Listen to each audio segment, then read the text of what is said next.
Hello, my dear friends.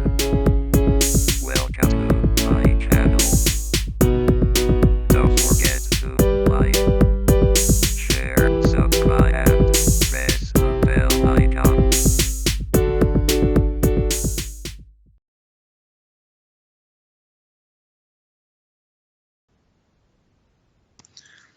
तपाईहरुको असाइनमेन्टमा हेर्नु होला त्यहाँ यसो सर हेर्नुबाट त्यो क्लिक गरिदिनुस् त अप्सनहरु एकैछिन 10 वटा मात्र क्वेशन छ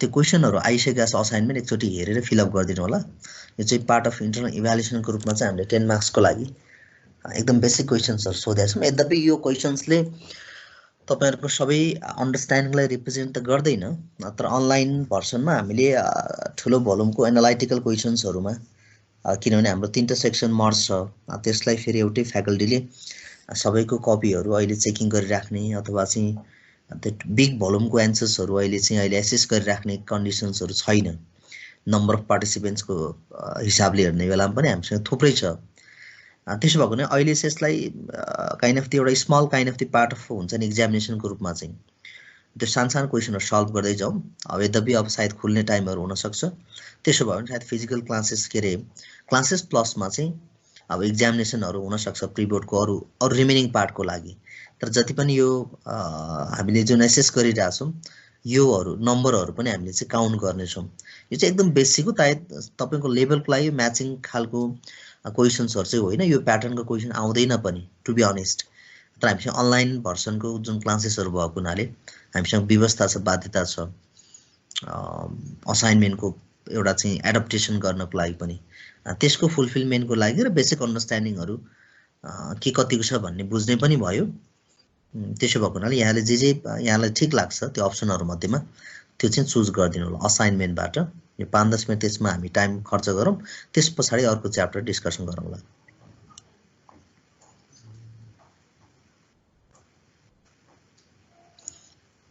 जो भर्खर इन्ट्री गर्दै हुनुहुन्छ उहाँहरूले पनि त्यही गर्नु होला असाइनमेन्टमा हेरेर त्यसलाई सबमिट गरिदिनु होला अहिले भर्खरै र मार्क्स पनि म भर्खर रिटर्न गरिहाल्छु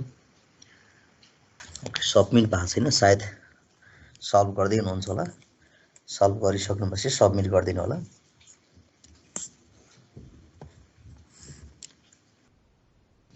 ओके सबमिट पनि गरिसक्नु भएको छ प्रतिमा जीको ओके भेरी गुड अन्डरस्ट्यान्डिङ अब यहाँको मार्क्स चाहिँ म रिटर्नै गरिदिन्छु यद्यपि यहाँ मार्क्स चाहिँ अब कति सेक्युर गर्यो भन्ने कुरा यहाँले ब्याकग्राउन्डमा देखिसक्नु भएको होला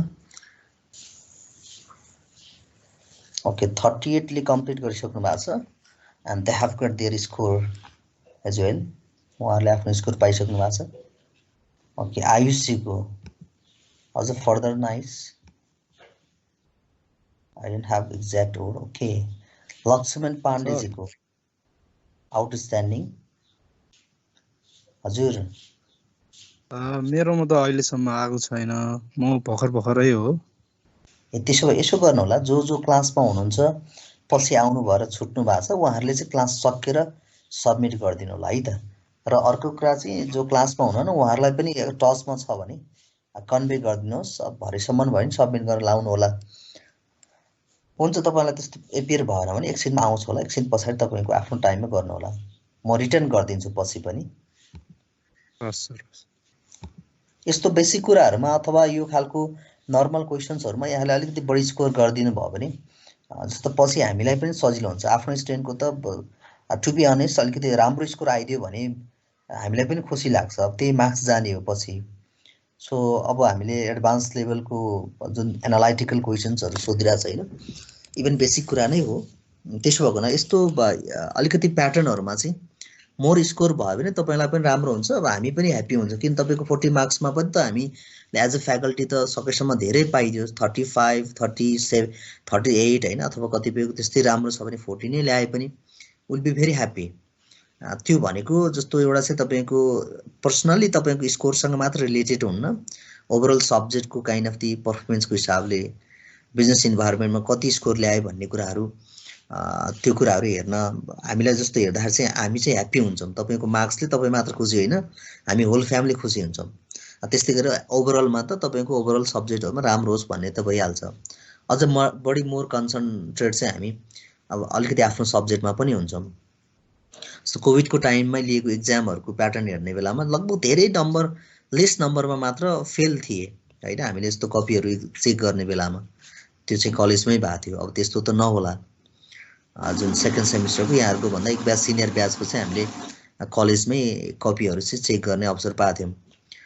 अनि त्यस्तो बेलामा पनि इभन यहाँहरूको जस्तो उहाँहरूको चाहिँ पर्फर्मेन्सहरू एकदम राम्रो थियो। यद्यपि अब त्यतिखेर क्वेसन्सको प्याटर्न पनि बेग्लै थियो छन चाहिँ, तैपनि समहाउ एकदम सायद 1-2 जना त्यस्तै 2-3 जना फेल भयो होला मेरो हिसाबले यसो हेर्दाखेरि। सकेसम्म त्यस्तो भयो भने हाम्रो सब्जेक्टको हिसाबले हामी धेरै ह्याप्पी हुन्छौँ। तपाईँको पर्सनल एचिभमेन्टको हिसाबले त डेफिनेटली भइहाल्छ। सब्जेक्ट आफैमा चाहिँ सफ्ट सब्जेक्ट हो यो। सफ्ट भन्दाखेरि फेरि अब यसको मिनिङै छैन भन्ने चाहिँ होइन। यो सफ्टभित्र पनि धेरै टेक्निकल कुराहरू चाहिँ छ। तैपनि अब यसमा चाहिँ हाम्रो कोर्सको हिसाबले, सिलेबसको हिसाबले, एक्जाम पोइन्ट अफ भ्यूको हिसाबले राम्रो गरिदिनुहोस्, त्यही हाम्रो चाहिँ के भन्छ त्यसमा चाहिँ विशेष रहन्छ, एक्सपेक्टेसन रहन्छ यहाँले राम्रो गर्नुहुन्छ भन्ने। अब जो आउनु भएको छैन, जसले अब एउटै पनि क्वेसन्स एन्सर गर्नु भएको छैन, त्यसमा चाहिँ अब अनलाइनमा केही पनि गर्न सकिँदैन। I am really sorry. अब क्याम्पसको एडमिनिस्ट्रेसनले गरिदिनु भयो भने चाहिँ आई डोन्ट नो, तर चाहिँ पार्ट अफ दि हुन्छ नि हाम्रो क्लासको हिसाबले चाहिँ, सब्जेक्टको हिसाबले चाहिँ जो इन्भल्भ हुनु भएको छ, ठिक छ छुट्नु भएको छ, they can do it today, even they can do it tomorrow. जो छुट्नु भएको छ तर एटेम्प नै गर्नु भएन, पार्टिसिपेट नै हुनु भएन, मार्क्स 0 नै रह्यो भने चाहिँ जस्तो हाम्रो फ्याकल्टीको इथिक्सले चाहिँ फेरि पास गराएर पठाउन त भन्ने चाहिँ हुन्न। फेरि यसमा हामीले कन्सिडर गर्ने भनेको एटलिस्ट तपाईँ ट्राई चाहिँ गर्नु पर्यो। कोसिस गर्दा गर्दा नहुने ठाउँमा त्यस्तो केही रहेछ भने हामीले हेर्न सक्ने ठाउँमा भनेको त्यो चाहिँ कलेजले, होल कलेजले पुनर्विचार गर्ने कुरा भइहाल्यो। एक्जाममा पार्टिसिपेट हुँदै पनि तपाईँको अब हुनसक्छ एक्सेप्सनमा अब लो स्कोर भएको छ, पासै भएको छैन भने त्यसमा कलेजले पुनर्विचार गर्लान्। तर 0 नै भएको एब्सेन्टलाई चाहिँ हामीले केही गर्न सकिँदैन। यो चाहिँ मैले सेयरिङ गरेँ अलिकति फ्री टाइम जस्तो भएको बेलामा। यद्यपि हामी 50+ चाहिँ को एन्सर्सहरू रिटर्न भइसकेका छ। ओके, सायद 1-2 जनाको जो साथीभाइहरूको क्लासको साथीभाइहरूको जसको स्कोरको हिसाबले सायद कम स्कोर गर्नुभएको छ, त्यसको अर्थ उहाँहरू कि त अब अलिकति एब्सेन्ट हुनुहुन्छ अथवा अलिकति त्यति क्लियरली क्लासमा बस्न पाउनु भएको छैन कि भन्ने चाहिँ मेरो बुझाइ रह्यो। त्यो मेरो व्यक्तिगत काइन्ड अफ बुझाइ, म रङ पनि हुन सक्छु। त्यसो भए हुनाले अलिकति केयर गरिदिनु भयो भने क्वेसन्सहरू त्यति गाह्रो पार्ने क्वेसनहरू चाहिँ छैन। अब हाम्रो हिसाबले पो गाह्रो छैन, हामीलाई त गाह्रो छ नि भन्ने पनि फिल होला। डोन्ट गेट मी रङ, अब अन्यथा चाहिँ नसोच्नु होला। तर मैले बेसिक क्वेसन्सहरू राखेको छु जुन चाहिँ तपाईँको मास्टर्स लेभलको लागि एनालाइटिकल क्वेसन्सहरू चाहिने हो। खासमा चाहिँ यो सुइटेबल क्वेसन चाहिँ होइन। अनलाइन भर्सन भएको हुनाले मात्र हामीले त्यो प्याटर्नलाई फलो गरिरहेछौँ। ओके, यति भइसके पछाडि हामीसँग 56ले रिटर्न गरिसकेका छ। I think we don't have more than that number of students. त्योभन्दा बढी छैन होला। यस 56 इन टोटल।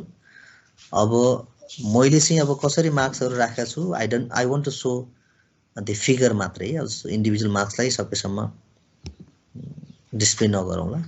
जस्तो यहाँले स्क्रिन देखिराख्नु भएको छ, आई हेभ हुन्छ नि रिटर्न दि 56 रिजल्ट्स। यसमा चाहिँ हामीले ग्रेड यसरी हेर्छौँ। सो यो ग्रेडहरू चाहिँ हामीले यसरी सेक्युर गरेर राखेका हुन्छौँ। जस्तो लास्ट टाइममा युनिट 1 को भनेर जस्तो इन्ट्रोडक्सन टु बिजनेस भनेर चाहिँ यसरी हामीले स्कोरहरू पाएको थियौँ। यो चाहिँ आजको असाइनमेन्ट 2 हो। यसरी हामी क्युमुलेटिभ बनाएर राख्छौँ र यसलाई फरवर्ड गर्ने कामहरू गरौँला।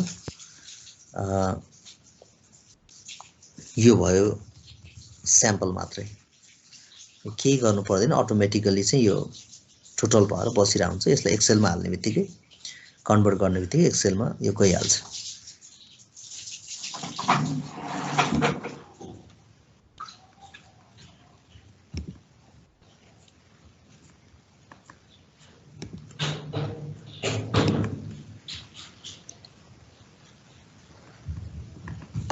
ओके, अब यहाँहरूको मार्क्स टोटल के अरे फुल मार्क्स 10 भइहाल्यो यो युनिट 1 को गरेको बेलामा।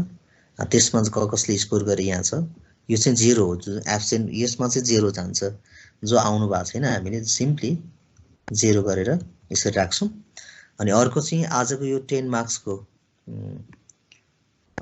यसमा सायद यो भोलि सम्मको भएर हो कि के देखिरा छैन सायद यता आइसक्नु पर्ने आई थिंक मार्क्स त यही हो ओके आजको असाइनमेन्ट 2 मा चाहिँ हामीले यो स्कोरहरु पाछौं अब जस्तो यहाँहरु जो एब्सेन्ट हुनुहुन्छ अथवा भोलि पर्सि सम्म पनि यो चाहिँ सल्भ गर्नुहुन्न भोलि सम्मको डेडलाइन होला त्यहाँ हुन चाहिँ उहाँहरुको चाहिँ यसरी 0 जान्छ यसरी हामी चाहिँ जस्तो यसलाई चाहिँ टोटलिङ गरेर पठाउँछौं यो भयो स्याम्पल भयो यसलाई छोड्दियौं अब हामीसँग थोरै टाइम छ डिस्कसन गरौँ अर्को च्याप्टरतिर शिफ्ट गरौँ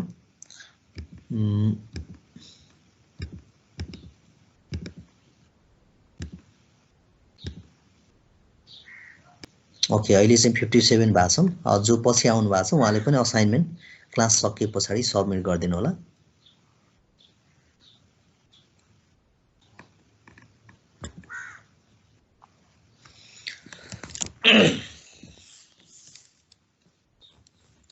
ओके आज 10 मा 10 नै स्कोर गर्ने चाहिँ 2-3 जना हामीले पायौं सायद 4 जना हुनुहुन्छ होला यो लेभलमा सबैले पुर्याउनु होला मार्क्सहरु त्यही कोशिश गर्नु होला ओके यो च्याप्टर छ पोलिटिकल इन्भाइरोमेन्ट थर्ड च्याप्टर छ बुकहरु हेर्नु भने मैले अस्ति नै भने जस्तै मेबी यो 5th च्याप्टर अथवा 6th च्याप्टर हुन सक्छ 5औं 6औं च्याप्टर पनि हुन सक्छ because economic environment has been divided into the several chapters यसमा चाहिँ जस्तो तपाईको जस्तो प्लानिङका कुराहरु भयो इभन मोनेटरी पोलिसीका कुराहरु भयो अब एग्रिकल्चर अथवा इन्डस्ट्रियल स्टेट्सका कुराहरु त्यो चाहिँ छुट्टा छुट्टै च्याप्टरमा डिवाइड गरेर राखिदिएको छ त्यसो भएको हुनाले यो चाहिँ 4-5 वटा 5औं 6औं च्याप्टर पनि हुन सक्छ तर सिलेबसको हिसाबले भनिरहेको छु मैले चाहिँ this is third chapter according to the syllabus okay अब compare to the previous chapter हैन अब अलिकति टेक्निकल पार्टहरु भएको हुनाले यो चाहिँ अलिकति सफ्ट खालको छ फेरि अब यो अन्डरस्ट्यान्डिङको हिसाबले चाहिँ सफ्ट हो भने मैले चाहिँ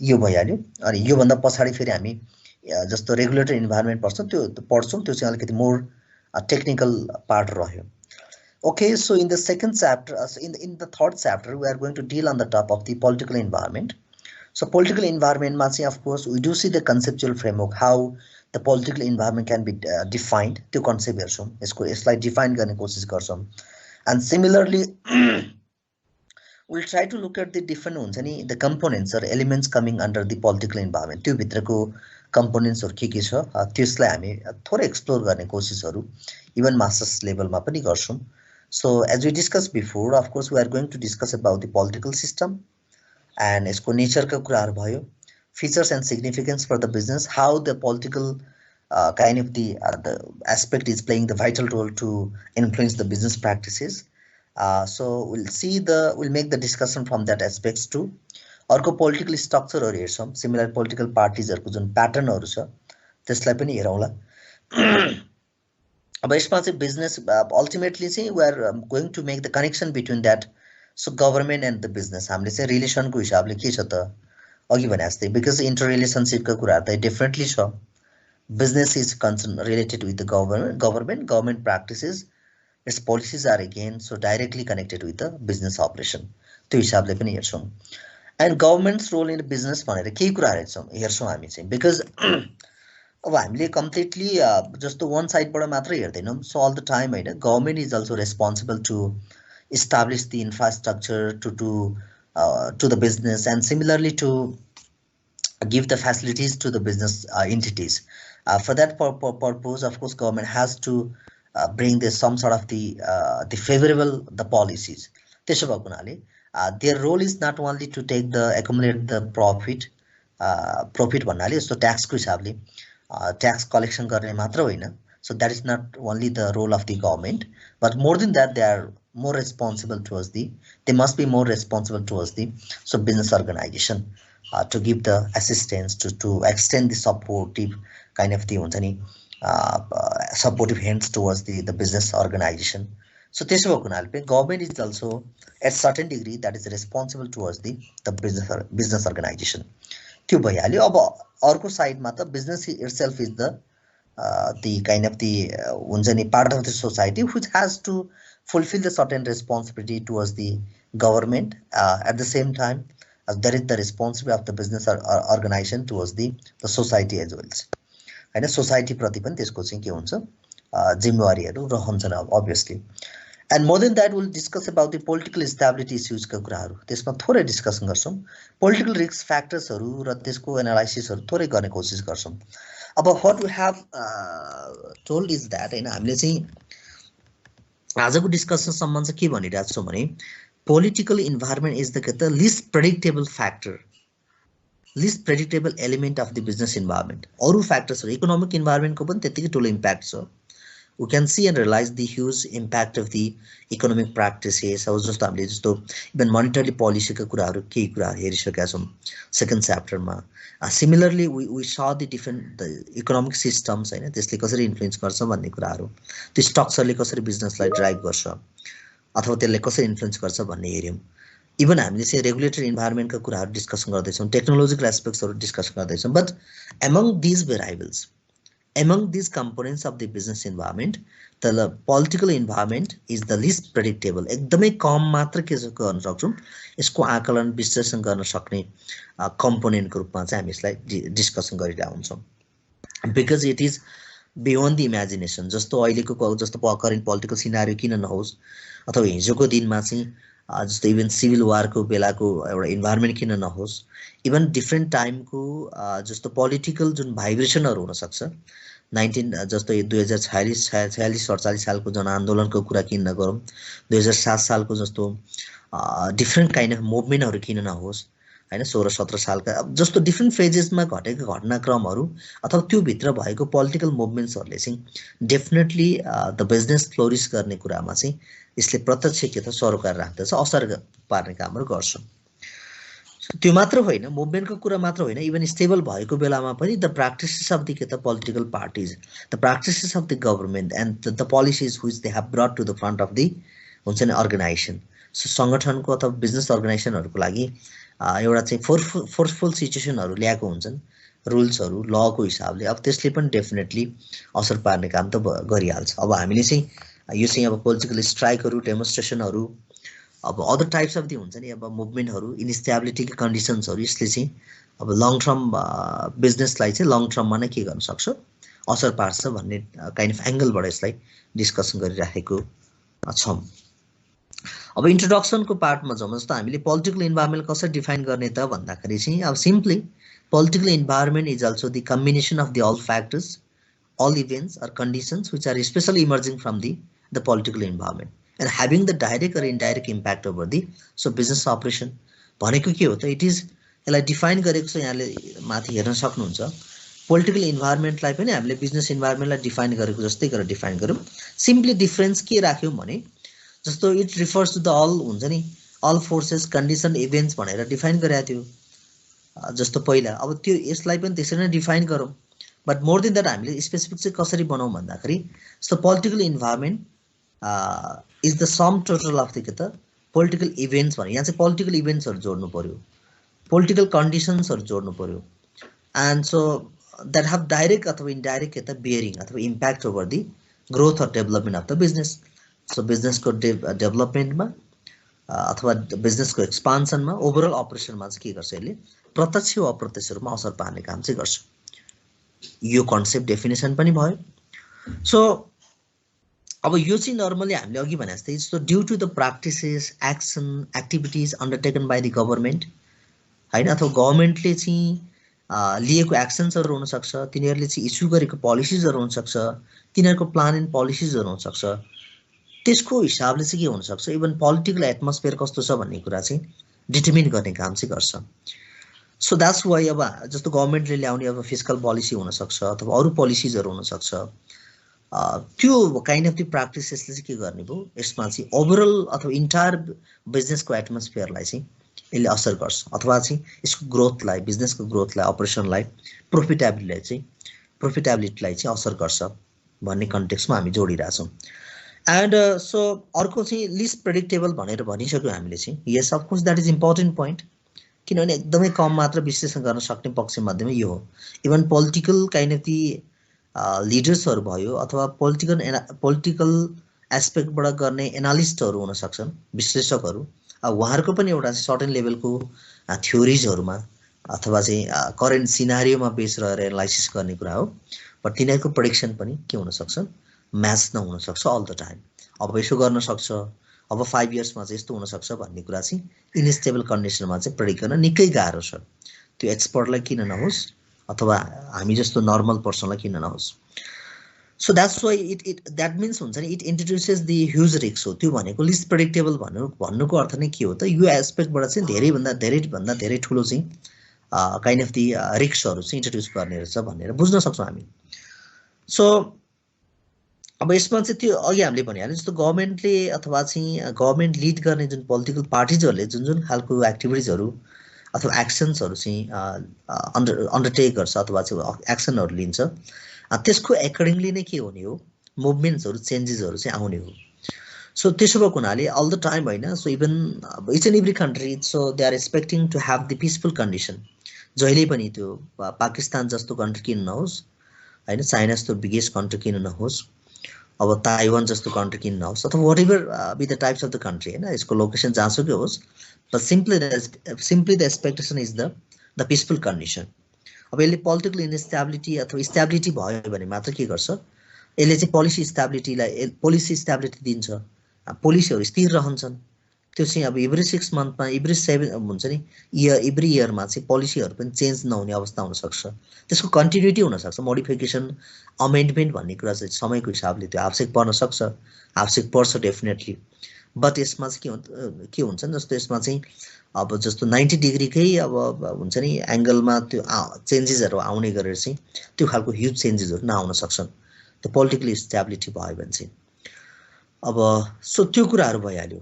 सो सिम्पली चाहिँ हामी के भन्न सक्छौँ, पोलिटिकल स्टेबिलिटी चाहिँ it gives the right direction or positive direction to the business kind of organisation. त्यसो भएको हुनाले यो कुराहरू चाहिँ हामी रियलाइज गर्न सक्छौँ पोलिटिकल स्टेबिलिटी भयो भने चाहिँ।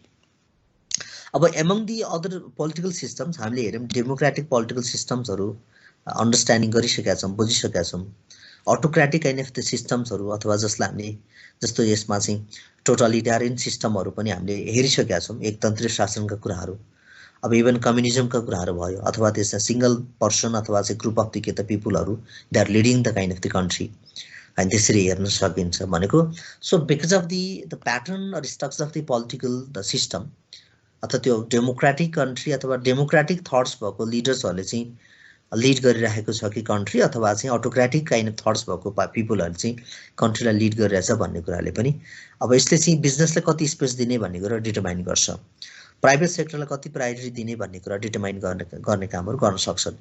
त्यसो भएको हुनाले पनि even political system of the country is the major fundamental determinants of the business हुन्छ नि ग्रोथ। त्यो बिजनेस ग्रोथको एउटा चाहिँ डिटर्मिनेन्ट्स भनेर हामी हेर्न सक्छौँ, किनभने सबै फन्डामेन्टली सबै कुरा चाहिँ त्यसमा डिपेन्ड रहने भयो। सो गभर्मेन्टका कुराहरू भयो, यसको रुल्स अथवा रुल अफ लका कुराहरू भयो। So these are the foundation for the development of the business. यिनै कुरा चाहिँ बिजनेस डेभलपमेन्टको एउटा चाहिँ आधारशिला हो, जसले व्यवसायलाई फस्टाउनको लागि चाहिँ एउटा आधारशिला दिने कामहरू गर्छ अथवा एउटा रिलायबल एउटा आधारहरू दिने कामहरू गर्छ। त्यस अर्थमा चाहिँ पोलिटिकल इन्भाइरोमेन्टको डिस्कसन योसँग रिलेटेड काइन्ड अफ दि इस्युजहरू अथवा चाहिँ एस्पेक्टहरूलाई एक्सप्लोर गर्न चाहिँ महत्त्वपूर्ण छ। यो भयो जस्तो यसको सर्टेन डिस्कसन। जस्तो अघि हामीले भन्यौँ जस्तो सोर्सेस अफ रिस्क भन्यो। अब अभियसली पोलिटिकल इन्भाइरोमेन्टबाट चाहिँ हामीले एक्सपेक्ट गर्ने भनेको अब त्यसमा चाहिँ स्टेबिलिटी हो। इनस्टेबिलिटी भयो जस्तो अब डिफ्रेन्ट काइन्ड अफ दि मुभमेन्टहरू भयो भने त्यसले चाहिँ रिस्कको प्रपोर्सन बढी इन्ट्रोड्युस गर्छ भन्ने कुरा हामीले जोड्न सकिन्छ। अब अदर इस्युज इन्फ्लुएन्सिङ बिजनेस भनेको छ। अरू इस्युजहरूमा चाहिँ के हुनसक्छ भन्दाखेरि जस्तो आइडियोलोजिकल डिफ्रेन्सेसका कुराहरू, मान्छेको ओपिनियनका कुराहरू, त्यसमा फरक हुनसक्छ। डक्ट्रिन अफ लाइफ फरक हुनसक्छ। अब पोलिटिकल डक्ट्रिन्सहरू फिलोसफीहरू फरक हुनसक्छ। अब त्यसले गर्दाखेरि जस्तो यसमा चाहिँ समटाइम्स स्ट्राइकहरू हुने अथवा काइन्ड अफ द इनस्टेबल सिचुएसनहरू क्रिएट हुने कन्डिसन्सहरू हुनसक्छ। त्यसको एगेन डाइरेक्ट अथवा इन्डाइरेक्ट इम्प्याक्ट असर भनेको चाहिँ बिजनेस अपरेसनमा पर्छ। अर्को एग्रेसन एमङ द कम्युनिटी भनेको छ। यसमा चाहिँ यस अफकोर्स अब एउटा सोसियल मुभमेन्टहरू, सोसियल काइन्ड अफ द एउटा चाहिँ द कन्फ्लिक्टहरू क्रिएट भयो भने पनि त्यस्तो अवस्थामा पनि के हुनसक्छ, जस्तो हुन्छ नि सोसल मुभमेन्टहरू भयो भने त्यस्तो अवस्थामा पनि फेरि सोसल यसको इम्प्याक्ट भनेको असर भनेको बिजनेसमा नै अल्टिमेटली पर्ने हो। यिनै कुरालाई हामी रियलाइज गर्न सक्छौँ। त्यो पार्टले पनि के हुन्छन्, इभन डोमेस्टिक बिजनेस अर्गनाइजेसनहरू चाहिँ फ्लक्चुएट हुने, तिनीहरूको प्रोफिटेबिलिटी र ग्रोथको कुरामा डाइरेक्ट असर पार्ने कुरा हामी इमेजिन गर्न सक्छौँ। अर्को टेरोरिजमको कुराहरू त मोस्टली हामीले सिन फ्याक्टर नै भनौँ न।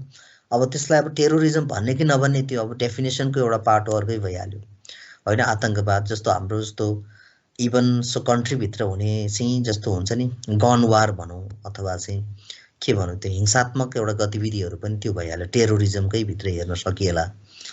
अब त्यो चाहिँ अब पोलिटिकल लिडरहरूले त्यो टेरोरिजम भन्ने कि नभन्ने त्यो उहाँहरूको राइटको कुरा हो।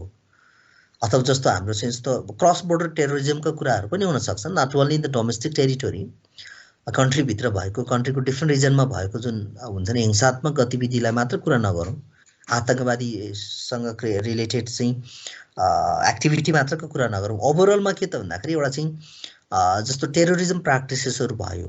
अब जस्तो हाम्रो नेपालमा त त्यति धेरै रिस्क छैन, इभन अरू कन्ट्रीहरूतिर त अब यो खालको प्रब्लम्सहरू चाहिँ धेरै छ। अब यसमा पनि नेपालमा पनि अझ बोर्डर एरियातिर चाहिँ अब यहाँहरू त्यताको हुनुहुन्छ धेरै अझ बुझ्नुभयो होला।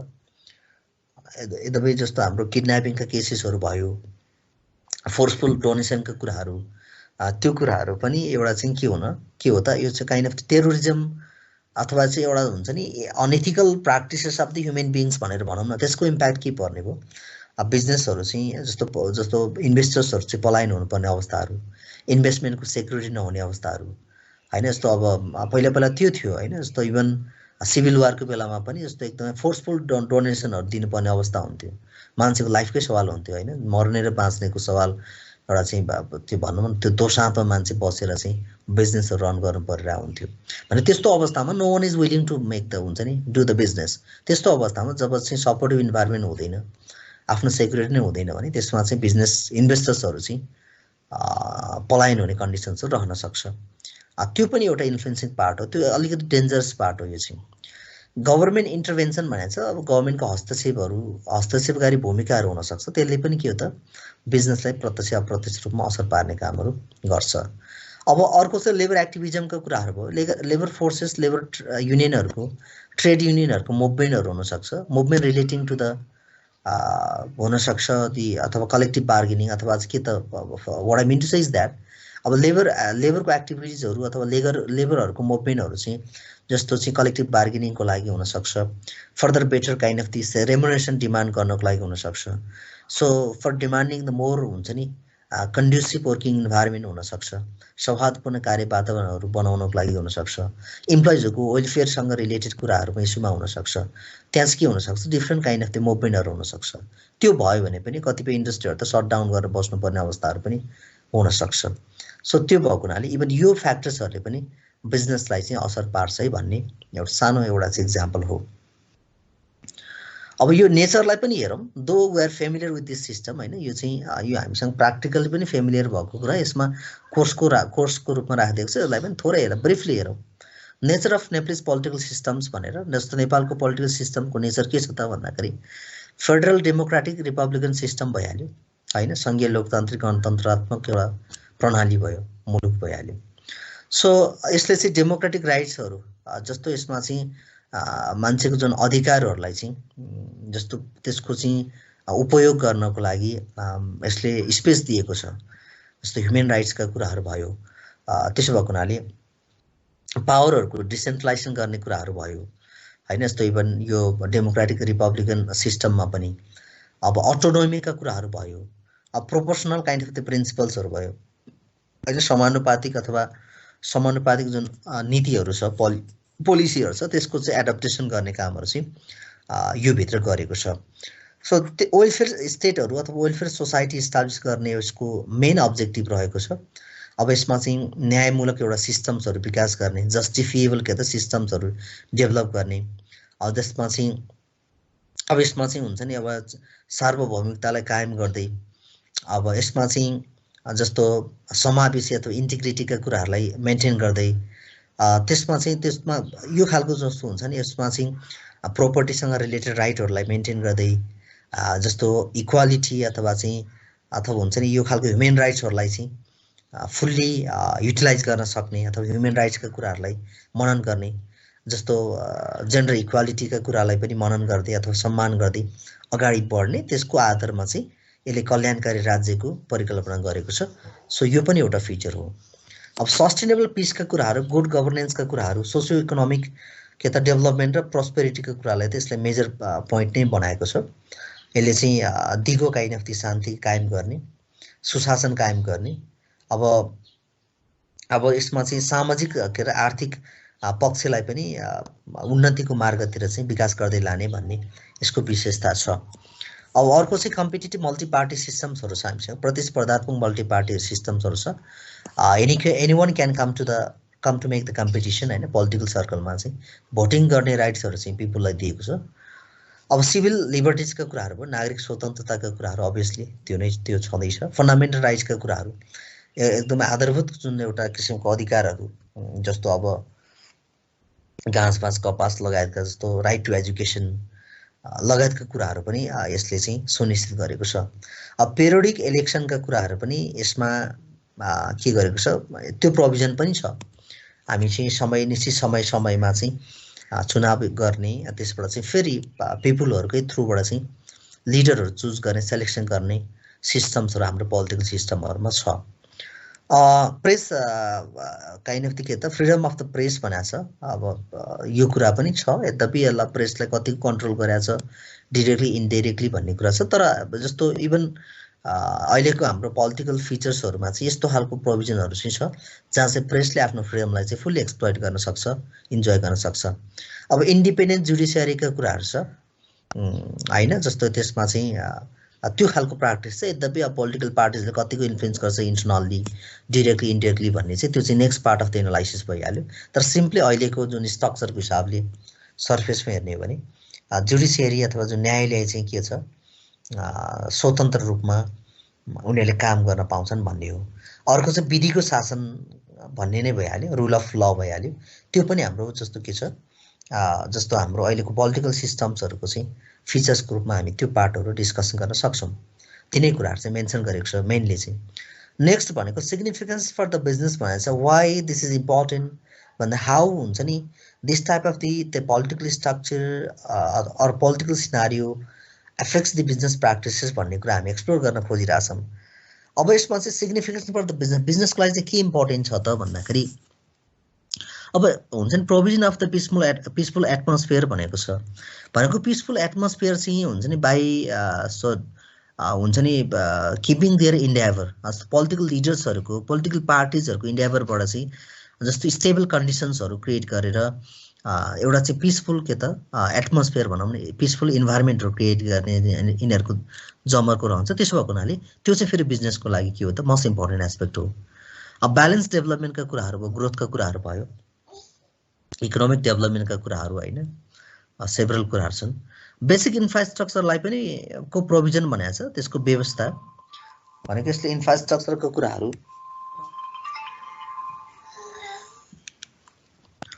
राइट, यसले इन्फ्रास्ट्रक्चरको कुराहरूलाई पनि जस्तो इस्टाब्लिस गर्ने, जुन चाहिँ बिजनेसको लागि चाहिँ जस्तो यसले ब्रिजिङको काम गर्ने कामहरू गर्छ। जस्तो यसमा चाहिँ पूर्वाधारको विकास गर्ने, ट्रान्सपोर्टेसन, कम्युनिकेसन, त्यो सिस्टमहरू चाहिँ स्टेबल भयो भने मात्र हामी पोसिबल मान्न सक्छौँ। अदरवाइज यो पनि के हो त, यो पनि फेरि बिजनेसलाई आवश्यक परेका इन्फ्रास्ट्रक्चर पूर्वाधार विकास गर्नको लागि चाहिँ हाम्रो पोलिटिकल स्टेबिलिटी नभइकन त्यो नेसनल डेभलपमेन्टका कुराहरू, इन्फ्रास्ट्रक्चर डेभलपमेन्टका कुराहरू चाहिँ बियोन्ड द इमेजिनेसन नै रहन्छ। भइहाल्यो भने पनि त्यो चाहिँ एकदमै स्लो रेटमा हुने कुराहरू हुन्छन् यसमा। अर्को प्रोभिजन अफ इन्फर्मेसन भनेको छ। अफकोर्स गभर्मेन्ट आफै चाहिँ के हो त सोर्स अफ इन्फर्मेसन हो। अब नेसनल काइन्ड अफ दि जस्तो ब्युरो अफ स्ट्याटिस्टिक्स जस्ता अथवा जसमा चाहिँ हामीले यस्तो एनआरबी जस्ता अथवा गभर्मेन्टको डिफ्रेन्ट काइन्ड अफ द एजेन्सिजहरू हुनसक्छ, गभर्मेन्टका बडिजहरू, त्यसबाट चाहिँ के त रिलायबल इन्फर्मेसन्सहरू हामी चाहिँ लिन सक्छौँ। And so based on that होइन, so even business organisation can make the projection of their business. Small scale इन्डस्ट्रीलाई पनि सपोर्टिभ रोलहरू प्ले गर्ने भयो, not only to the small scale industry but also to the big industries. अब there is the great role, positive role of the political kind of the circle.